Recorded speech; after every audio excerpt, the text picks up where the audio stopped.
আসসালামু আলাইকুম। সায়েন্স স্কুলের পক্ষ থেকে তোমাদের স্বাগত জানাচ্ছি। আজকে আমরা নানা রকম আকৃতি মাপিয়ে থেকে কিছু দৃশ্যপট নির্ভর প্রশ্ন নিয়ে আলোচনা করব।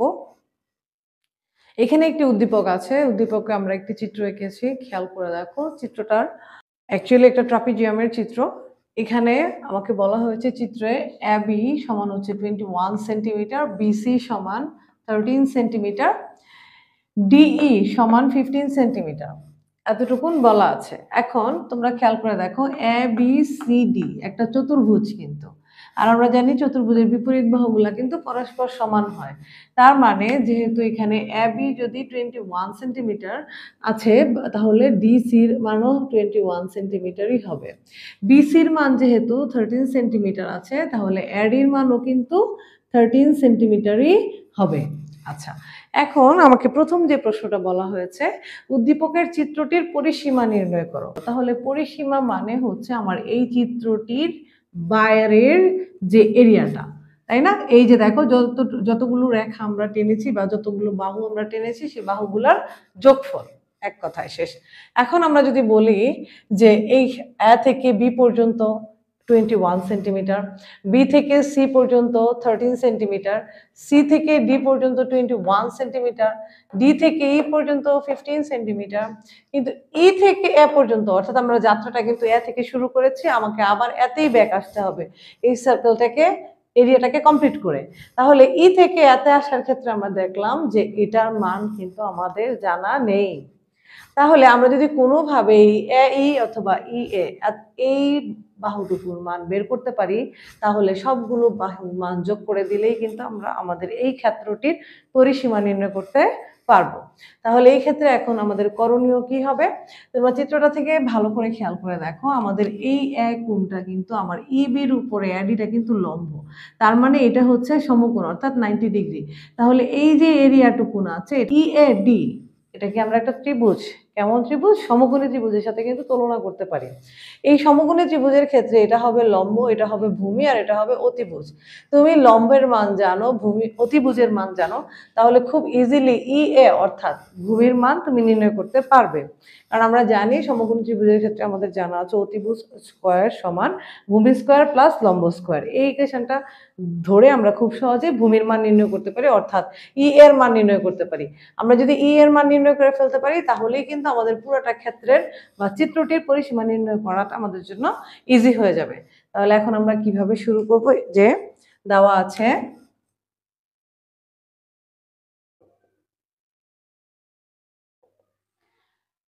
আছে AB ইকুয়াল ডিসি সমান 21 সেন্টিমিটার। তারপর দেওয়া আছে বিসি ইকুয়াল ডিএ অর এডি যেটাই বলো সমান 13 সেন্টিমিটার। আর আমরা জানি ডিই দেওয়া আছে এখানে কত? 15 সেন্টিমিটার।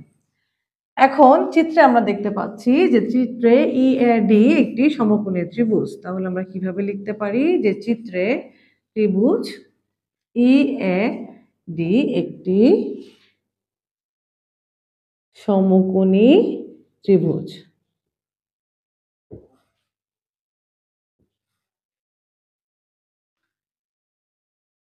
সমকোণী ত্রিভুজের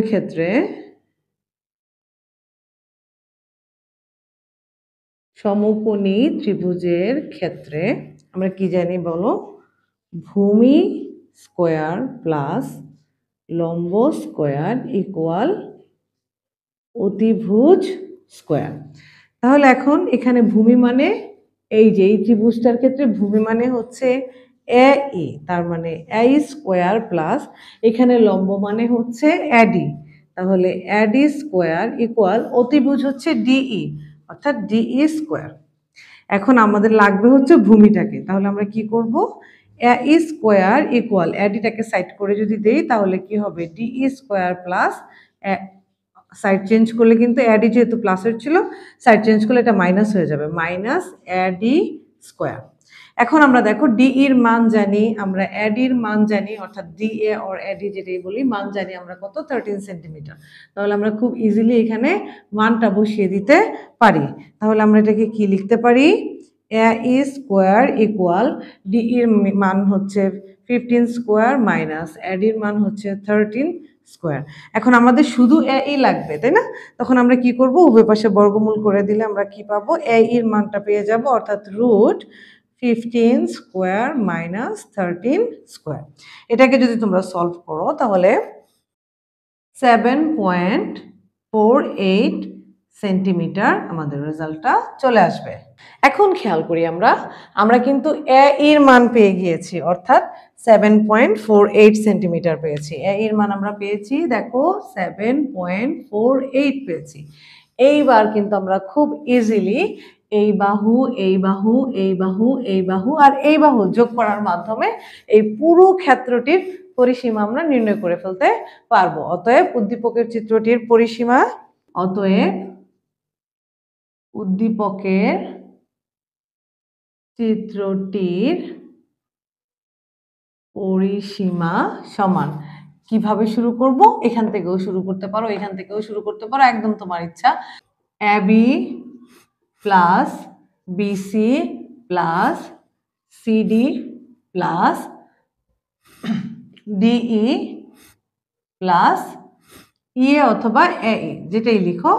এবার অ্যাবির মান আমরা বসিয়ে দেই। অ্যাবি পেয়েছি কত, 21 প্লাস বিসির মান পেয়েছি 13 প্লাস ডিসি অর সিডির মান পেয়েছি 21 প্লাস ডিইর মান পেয়েছি 15 প্লাস এর মান মাত্র বের করেছি কত, 7.48 এত সেন্টিমিটার। তাহলে আমরা যদি এটা যোগ করে ফেলি, রেজাল্ট হবে 77.48 সেন্টিমিটার। এই হচ্ছে আমাদের উদ্দীপকের চিত্রের পরিসীমা। আশা করি বুঝতে পেরেছো। এবার আমরা খ নম্বরে সমস্যাটা সমাধান করব। এখানে খ নম্বরে খেয়াল করো, বলা হয়েছে A B C D E এ ক্ষেত্রটির ক্ষেত্রফল নির্ণয় করো, অর্থাৎ A B C D E এ এই সম্পূর্ণ ক্ষেত্রটির ক্ষেত্রফল নির্ণয় করো। এখন আমাদের ক্ষেত্রটি দেখার পরেই কিন্তু আমরা বুঝে গেলাম যে এটা হচ্ছে একটি ট্রাপিজিয়াম। আর ট্রাপিজিয়াম ক্ষেত্রের ক্ষেত্রফল নির্ণয় আমরা সূত্র জানি, হাফ ইন্টু সমান্তরাল বা বাহুদ্বয়ের যোগফল ইন্টু উচ্চতা। তাহলে তুমি কিন্তু দেখো এই চিত্রটার মধ্যে এই বাহু অর্থাৎ ইবি আর ডিসি এই দুইটা হচ্ছে আমাদের সমান্তরাল দুইটা বাহু। আর এই যে ট্রাপিজিয়ামের উচ্চতাটা, এই যে এটা কিন্তু আমার ট্রাপিজিয়ামের উচ্চতাটা, অর্থাৎ 13 সেন্টিমিটার আমার ট্রাপিজিয়ামের উচ্চতা দেওয়া। তাহলে আমরা জানি ট্রাপিজিয়াম ক্ষেত্রটির ক্ষেত্রফল আমরা কিভাবে শুরু করতে পারি, A B C D E এ একটি ট্রাপিজিয়াম, অতএব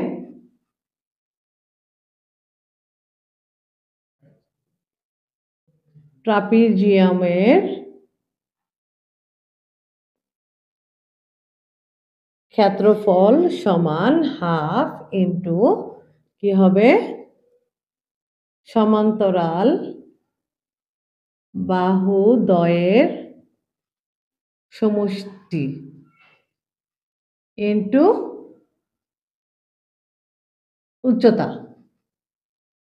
আর যেহেতু এটা আমার ক্ষেত্রফল তাহলে কি হবে, বর্গ সেমি। এখন আমরা মানগুলো বসিয়ে দিই, হাফ ইন্টু এখানে সমান্তরাল বাহুদ্বয় কারা, সমান্তরাল বাহুদ্বয় কিন্তু একটা হচ্ছে বিই আর একটা হচ্ছে সিডি, তাই না? তাহলে সমষ্টি মানে যোগফল, তাহলে আমরা কিভাবে লিখবো, বিই প্লাস সিডি ইন্টু উচ্চতা, এখানে উচ্চতাটা কিন্তু এডি, কতটুকুন উঁচু আমার ট্রাপিজিয়ামটা সেটা কিন্তু আমরা এডি দিয়ে প্রকাশ করবো, তাই না? তাহলে এটা হচ্ছে এত বর্গ সেমি। এবার হাফ ইন্টু, বলো এখানে বিই মানে কি, এ ই প্লাস এবি, তাই না? আমরা কিন্তু বিই এই যে দেখো এইখান থেকে এই পর্যন্ত এই যে রেখাটা, এটা কিন্তু ছোট ছোট দুইটা রেখার যোগফলের সমান। তার মানে আমরা বলতে পারছি এবি প্লাস এই, বিই সমান আমরা কি লিখতে পারছি, এবি প্লাস এই, এটা বিইর পরিবর্তে, আর বাকি হলো সিডি, তাহলে plus CD into A D এত বর্গ সেমি। এবার হাফ ইন্টু, আমরা এখন জাস্ট এটা কি করে দিব, সবগুলোর মান বসিয়ে দিব। দেখো এবি মানে আমরা চিত্র থেকেই পাচ্ছি কত, 21 সেন্টিমিটার প্লাস হতে মাত্র পেয়েছি আমরা 7.48, তাহলে লিখলাম 7.48 প্লাস সিডির মান কত পেয়েছি 21 সেন্টিমিটার, এই যে 21 ইন্টু এর মান পেয়েছি 13। এবার আমরা যদি সবটা ক্যালকুলেশন করে দিই তাহলে আমাদের আনসার দাঁড়াবে 321.62 এত বর্গ সেমি। এই হচ্ছে আমাদের সমগ্র ক্ষেত্রের ক্ষেত্রফল। এই যে তোমরা এর মান বসিয়েছো, এর মান বসিয়েছো, সিডির মান বসিয়েছো, তা সেটা তোমরা অঙ্কের শুরুতে দেওয়া আছে বলে লিখে নিতেও পারো, আবার সরাসরিও অ্যাপ্লাই করতে পারো, এটা সম্পূর্ণ তোমার ইচ্ছা। এখন আমরা এই ক্ষেত্রের ক্ষেত্রফলটা নির্ণয় করে ফেলেছি, অর্থাৎ ট্রাপিজিয়ামের ক্ষেত্রফলটা আমরা খুব ইজিলি এই সূত্র প্রয়োগ করার মাধ্যমে নির্ণয় করতে পেরেছি। এবার আমরা দ্বিতীয় গাণিতিক সমস্যাটা সমাধান করব। এখানে আমাদের দ্বিতীয় সমস্যাটি দেওয়া হয়েছে, একটি ইটের দৈর্ঘ্য প্রস্থ যথাক্রমে 6x, 4x ও 3x। ইটটির সমগ্রতলের ক্ষেত্রফলের রাশিমালা প্রতিপাদন করো। তাহলে এখানে কি বলা হয়েছে, একটি ইট দেওয়া হয়েছে, ধরে নিই এটাই হচ্ছে আমাদের সেই ইটটি। এই ইটের দৈর্ঘ্য দেওয়া আছে 6x, প্রস্থ দেওয়া আছে 4x, আর ইটটির যে উচ্চতাটা আছে এই উচ্চতা দেওয়া আছে হচ্ছে কত 3x। ওকে, এতটুকু পর্যন্ত আমাকে বলা হয়েছে। এবার বলা হয়েছে যে ইটটির সমগ্রতলের ক্ষেত্রফলের রাশিমালা প্রতিপাদন করো। তাহলে আমরা শুরু করব কিভাবে, যে দেওয়া আছে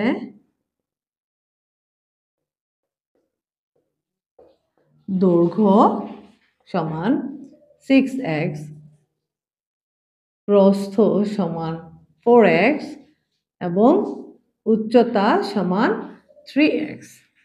এবার আমরা জানি, দেখো ইটটা কিন্তু আয়তাকৃতি, তাই না?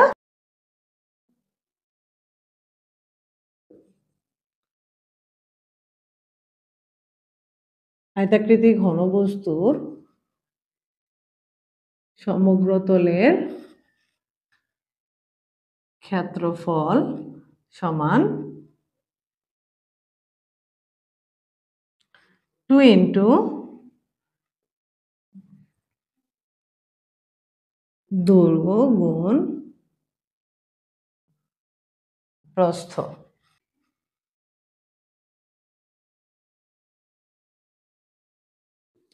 প্লাস প্রস্থ গুণ উচ্চতা প্লাস উচ্চতা গুণ দৈর্ঘ্য। যেহেতু আমরা সমগ্রতলের ক্ষেত্রফল নির্ণয় করব, তাহলে এটা আমাদের কি হবে, বর্গ একক হবে, এত বর্গ একক। তাহলে আমরা কিন্তু যে কোনো ধরনের আয়তাকৃতির ঘনবস্তুর সমগ্রতলের ক্ষেত্রফল এই ইকুয়েশনের মাধ্যমে নির্ণয় করতে পারি। এখন যেহেতু আমাদের ইটটিও আয়তাকৃতি, তাহলে অতএব আমরা লিখতে পারছি, অতএব ইটটির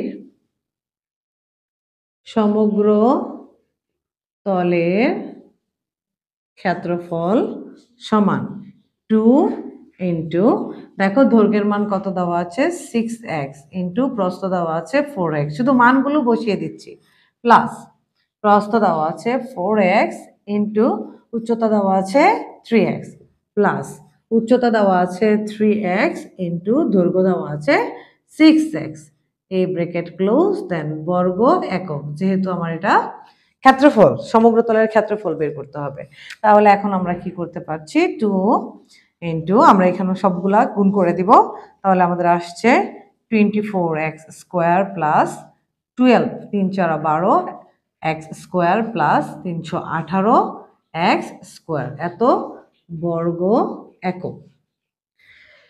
এবার ওভারঅল আমরা যদি সবগুলাকে যোগ করি তাহলে আমাদের রেজাল্টটা কি দাঁড়াবে, 54x স্কোয়ার এত বর্গ একক। আর এটাকে যদি করি 8108x স্কোয়ার এত বর্গ একক। এই হলো আমাদের ইটের সমগ্রতলের ক্ষেত্রফলের রাশিমালার প্রতিপাদন। দেখো আমরা এখানে কিন্তু এক্সাক্ট কোনো মান পাইনি, ঠিক আছে, শুধু মানগুলো বসিয়ে যে রাশিটা পেয়েছি সেটা আমরা এখানে লিখেছি। তাহলে আমাদের আলোচ্য বিষয় এখানে যেটা মূল বিষয়ে দাঁড়ালো সেটা হচ্ছে ইটটি হচ্ছে আয়তাকৃতি, আর আয়তাকৃতি যে কোনো ধরনের বস্তুর আমরা সমগ্র তলের ক্ষেত্রফল নির্ণয় করতে গেলে আমরা কি করি, এই ইকুয়েশনটা ব্যবহার করি। ইকুয়েশনটা হচ্ছে 2 ইন্টু দৈর্ঘ্য গুণ প্রস্থ প্লাস প্রস্থ গুণ উচ্চতা প্লাস উচ্চতা গুণ দৈর্ঘ্য। ঠিক আছে, তাহলে আমরা শুধু মানগুলো বসিয়ে দিয়েছি, যা পাওয়ার পেলাম। এখন আমার দ্বিতীয় যে প্রশ্নটা আছে সেখানে বলা হয়েছে যদি x এর মান 2 হয়, তার মানে এই যে তোমার দৈর্ঘ্য দেওয়া আছে, প্রস্থ দেওয়া আছে, উচ্চতা দেওয়া আছে, প্রত্যেকটা কিন্তু x যোগে দেওয়া আছে। এখন প্রত্যেক ক্ষেত্রে যদি x এর মান 2 হয় তাহলে ইটের আয়তনটা নির্ণয় করতে বলা হয়েছে। তাহলে আমরা শুরু করব কিভাবে, যদি x ইকুয়াল 2 হয় তাহলে দৈর্ঘ্য ইকুয়াল 6x ইকুয়াল এটার মান কত হবে, 6 ইন্টু 2 অর্থাৎ 12, এত কি সেন্টিমিটার কিন্তু। ঠিক আছে, আমাকে বলা হয়েছে যদি 2 সেন্টিমিটার হয় তাহলে ওটা হবে 12 সেন্টিমিটার। এবার বলো প্রস্থ কি হবে, তাহলে প্রস্থ দেওয়া আছে 4x, তাহলে x এর মান বসালে হবে 4 ইন্টু 2 ইকুয়াল 8 সেন্টিমিটার। আর উচ্চতা কত, 3x, এটার মান বসালে আমার আসবে হচ্ছে 6 সেন্টিমিটার। অতএব ইটটির আয়তন, যেহেতু ইটটি আয়তাকার আছে তাহলে আমরা জানি আয়তাকার ঘনবস্তুর আয়তন নির্ণয়ের সূত্র হচ্ছে দৈর্ঘ্য গুণ প্রস্থ গুণ উচ্চতা। তাহলে আমরা বলবো অতএব ইটটির আয়তন ইকুয়াল দৈর্ঘ্য গুণ প্রস্থ গুণ উচ্চতা। আয়তনের একক হচ্ছে ঘন একক, যেহেতু আমি এখানে সেন্টিমিটার একক দিয়েছি তাহলে এখানে হবে ঘন সেমি। দৈর্ঘ্য পেয়েছি 12 ইন্টু প্রস্থ পেয়েছি 8 ইন্টু কত পেয়েছি দেখো, উচ্চতা 6, এত ঘন সেন্টিমিটার। তাহলে আমার আসবে হচ্ছে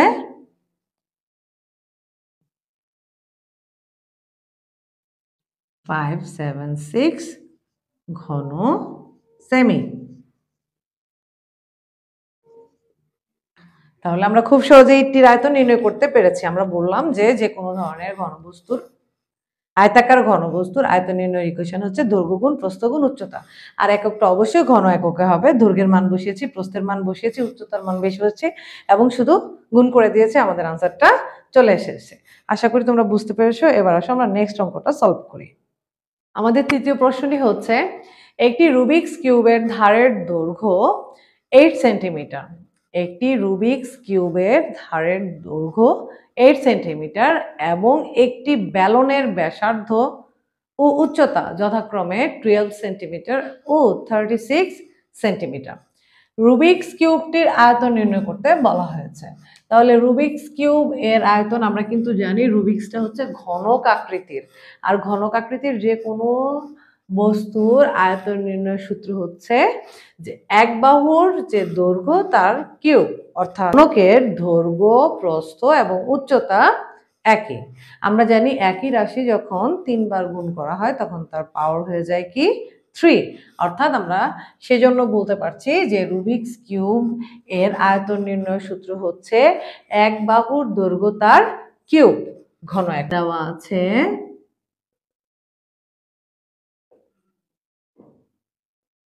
রুবিক্স কিউবের ধারের দৈর্ঘ্য L সমান কত, 8 সেন্টিমিটার। অতএব রুবিক্স কিউবটির আয়তন সমান আমরা কি লিখতে পারি, যে একটা দৈর্ঘ্য দেওয়া আছে, যেহেতু ঘনক আকৃতির দৈর্ঘ্য প্রস্থ উচ্চতা তিনটাই সেম, তাহলে আমরা লিখতে পারছি L কিউব, এত ঘন সেমি। তাহলে L এর মান কত, 8, তাহলে 8 কিউব, তোমরা ইচ্ছা করলে এটাকে দেখিয়ে দিতে পারো, 8 ইন্টু 8 ইন্টু 8 এত। ঠিক আছে, তাহলে আনসার আসবে হচ্ছে 512 ঘন সেমি। এই হচ্ছে আমাদের রুবিক্স কিউবটির আয়তন।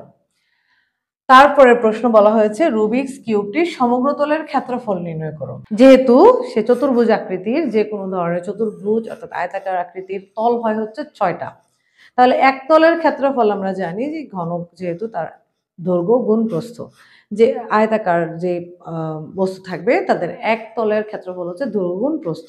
তাহলে এইখানে যেহেতু কিউবটা সমগ্রতল চেয়েছে তাহলে তল কয়টা? 6টা। তাহলে 6 ইন্টু দৈর্ঘ্য গুণ প্রস্থ। আর এখানে আমরা জানি যেহেতু এটা একটা ঘনক আকৃতির তার দৈর্ঘ্য প্রস্থ কিন্তু সেম হবে। এক কথায় আমরা জানি যে রুবিক্স কিউব এর ক্ষেত্রফল মানে হচ্ছে এল স্কোয়ার, অর্থাৎ এক বাহুর দৈর্ঘ্য তার স্কোয়ার। তাহলে কয়টা সমগ্রতল মিন কয়টা তল? 6টা তল। তাহলে সমগ্রতল ক্ষেত্রফল নির্ণয়ের সূত্রটা কি দাঁড়াবে? 6 ইন্টু এল স্কোয়ার। তাহলে রুবিক্স কিউবটি সমগ্রতলের ক্ষেত্রফল সমান 6 এল স্কোয়ার। যেহেতু ক্ষেত্রফল তাহলে অবশ্যই কি হবে? বর্গ একক হবে, দেওয়া আছে সেন্টিমিটার এককে, তাই বর্গ সেমি। 6 ইন্টু এল এর মান হচ্ছে 8, কারণ আমরা ক হতে পাই বা আমরা উদ্দীপক হতে দেওয়া আছে আমাদের রুবিক্স এর দৈর্ঘ্য, ধারের দৈর্ঘ্য হচ্ছে 8 সেন্টিমিটার। তাহলে আমরা এখানে 8 স্কোয়ার এত বর্গ সেমি। তাহলে 6 ইন্টু 8 স্কোয়ার মানে হচ্ছে 8 ইন্টু 8 এত বর্গ সেমি। আমরা এটাকে ক্যালকুলেশন করলে আমাদের উত্তর আসবে হচ্ছে 384 বর্গ সেমি। এই হচ্ছে আমাদের রুবিক্স কিউবটির সমগ্রতলের ক্ষেত্রফল। আমরা আবারও বলছি, সমগ্রতলের ক্ষেত্রফল মানে হচ্ছে যে এখানে আমরা জানি যে একটি আয়তাকার বস্তু 6টা তল থাকবে, তাহলে এই জন্য আমরা এখানে 6 গুণ করেছি। আর এখানে একটি তলের ক্ষেত্রফল মানে হচ্ছে এক বাহু স্কোয়ার, যেহেতু এটা ঘনক আকৃতি, ঠিক আছে। তাহলে এক বাহু স্কোয়ার মানে এখানে এক বাহু দেওয়া আছে 8, যাকে আমরা দৈর্ঘ্যকে যেহেতু আমরা এল দিয়ে প্রকাশ করেছি তাহলে বলতে পারছি এল স্কোয়ার। তাহলে এল স্কোয়ার কয়বার নিতে হবে? 6বার, সেজন্য 6 ইন্টু এল স্কোয়ার। এবার বাকি মানটা আমরা বসিয়ে দিয়েছি। এবার দেখো থার্ড ওয়ান কি বলা হয়েছে, ব্যালনটির ভেতরে কতগুলো রুবিক্স কিউব রাখা যাবে। তাহলে আগে দেখো ব্যালনের কথা কি বলা হয়েছে, ব্যালনের ব্যাসার্ধ দেওয়া আছে, উচ্চতা দেওয়া আছে। আমরা একটু যদি কল্পনা করতে চাই যে ব্যালনটা যদি এরকম হয় যে এই হচ্ছে আমার ব্যালনটা, যার ব্যাসার্ধ বলা আছে 12 সেন্টিমিটার, অর্থাৎ এই ব্যালনটার, এটা যদি আমার ব্যালন হয়ে থাকে, ব্যালনের এই যে ব্যাসার্ধর মান দেওয়া আছে হচ্ছে 12 সেন্টিমিটার, আর উচ্চতাটা যেটা বলা আছে উচ্চতা দেওয়া আছে হচ্ছে 36 সেন্টিমিটার, 36 সেন্টিমিটার। এখন এটার ভেতরে কতগুলো রুবিক্স কিউব জায়গা নেবে সেটা জানতে চাইছে। তাহলে দেখো আমরা যদি এই ব্যালনের আয়তনটা নির্ণয় করি তাহলে এটার ভেতরে অলরেডি ক থেকে পাই রুবিক্সের আয়তন কত? 512, অর্থাৎ 512 ঘন সেন্টিমিটার। তাহলে এই একটা রুবিক্স রাখলাম, আরেকটা রুবিক্স রাখলাম, আরেকটা রুবিক্স রাখলাম, এটা 512 512 এরকম করে এই ব্যালনের ভেতরে তুমি কতগুলো রুবিক্স কিউব ধরাতে পারবে সেটাই আসলে জানতে চেয়েছে। তাহলে এই অঙ্কটা সলভ করার জন্য আমাদের প্রথমে কি করতে হবে, আমাকে ব্যালনের যেই আয়তনটা সেটা নির্ণয় করতে হবে। তাহলে ব্যালনের আয়তন নির্ণয়ের সূত্র হচ্ছে, আমরা জানি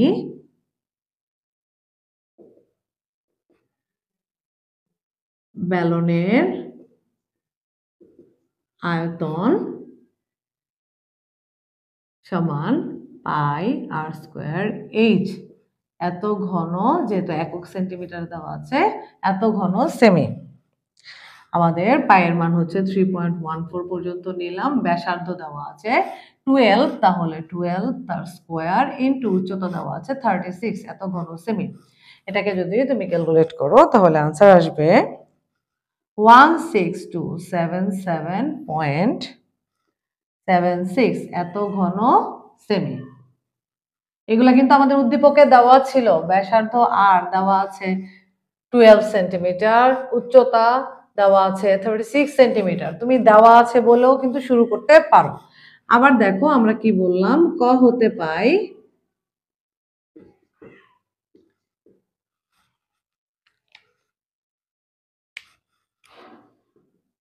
রুবিক্স কিউবটির আয়তন 512 ঘন সেমি, তাই না? ক হতে কিন্তু আমরা এটা পাই। তাহলে বলো তো 512 ঘন সেন্টিমিটার জায়গা যেটা দখল করে একটা রুবিক্স, তাই না? দেখো তো একটা রুবিক্সের আয়তন ছিল না এটা, তাহলে আমরা কি বলতে পারি যে 512, এই যে আমার পুরা ব্যালনের আয়তনটা আসছে হচ্ছে 16,277.76। তাহলে এই আয়তনের 512 ঘন সেন্টিমিটার যে আয়তনটা দখল করে একটা রুবিক্স। তাহলে তোমার এরকম তাহলে কয়টা রুবিক্স তুমি এটার ভিতরে দিতে পারবা। এখন আমরা কিভাবে সাজাবো যে 512 ঘন সেমি আয়তন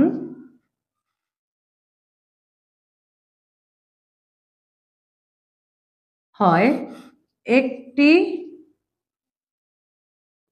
রুবিক্সে, অতএব 1 ঘন সেমি আয়তন হয়, অবশ্যই কম রুবিক্স লাগবে, তাহলে আমরা এটাকে কি করব, ভাগ করে দিব।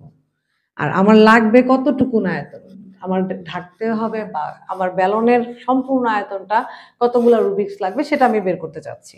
তাহলে আমরা জানি যেটা বের করতে হয় সেটাকে কিন্তু আমরা লাস্টে সাজিয়ে লিখি, সেজন্য কিন্তু আমি রুবিক্সকে লাস্টে রেখেছি। আর তার সাথে কম্পেয়ারটা কার করতেছি, আয়তনের, সেজন্য আয়তনের পোর্শনটুকু ফার্স্টে রেখেছি। তাহলে আমার টোটাল আয়তন আছে কত, 16277.76, এত ঘন সেমি আয়তন আছে আমার। তাহলে এতখানি আয়তন যদি আমি দখল করতে চাই তাহলে অবশ্যই কি করতে হবে, আমাকে এটা কি গুণ করে দিতে হবে, 16277.76 বাই 512, তাই না? তাহলে দেখো 1 এর সাথে তো এটা গুণ করলে এটার মানের কোনো চেঞ্জ হবে না, তাহলে শুধু উপরের মানটাকে আমরা কি করব, 512 দিয়ে ভাগ করে দিব। তাহলে আমাদের রেজাল্টটা চলে আসবে হচ্ছে 31.8t। একটু খেয়াল করো, আমাকে এখানে 31.8 আসছে, পূর্ণ সংখ্যা বলতে কিন্তু আমার 31 আসছে। তার মানে কি আমি কিন্তু 31টা রুবিক্স জায়গা নেওয়াতে পারলাম, আর 32টা পুরোপুরি হয় নাই। যদি 32টা হইতো তাহলে ওটা কি এই আয়তনটার থেকে আরেকটু বেশি আয়তন আমার লাগতো, কিন্তু আমি তো এখন আমাকে বলা হয়েছে যে এটার ভেতরে কতগুলো জায়গা নিবে। তার মানে কি আমার দশমিকের পোর্শনটুকু নিয়ে আমি এখন কথা বলবো না, জাস্ট পূর্ণ সংখ্যা নিয়ে কথা বলবো। অর্থাৎ 31টা রুবিক্স আমার পুরোপুরি এটা ব্যালনের ভেতরে ধরে গেছে। তাহলে আমরা এটাকে বলতে পারি কি যে এখানে হচ্ছে 31টা, অর্থাৎ 31টি। তাহলে আমাদের আনসার দাঁড়াবে কি, ব্যালনের ভেতরে 31টি রুবিক্স কিউব রাখা যাবে। তাহলে আশা করি তোমরা বুঝতে পেরেছো, এই ধরনের দৃশ্যপট নির্ভর প্রশ্নগুলো তোমরা স্টাডি করতে পারো আগামী পরীক্ষার জন্য। আশা করছি তোমাদের পরীক্ষা খুবই ভালো হবে, তোমরা সবাই খুব ভালো প্রস্তুতি নিয়েছো। আগামী ভিডিওর আমন্ত্রণ জানিয়ে এখানেই শেষ করছি। আল্লাহ হাফেজ।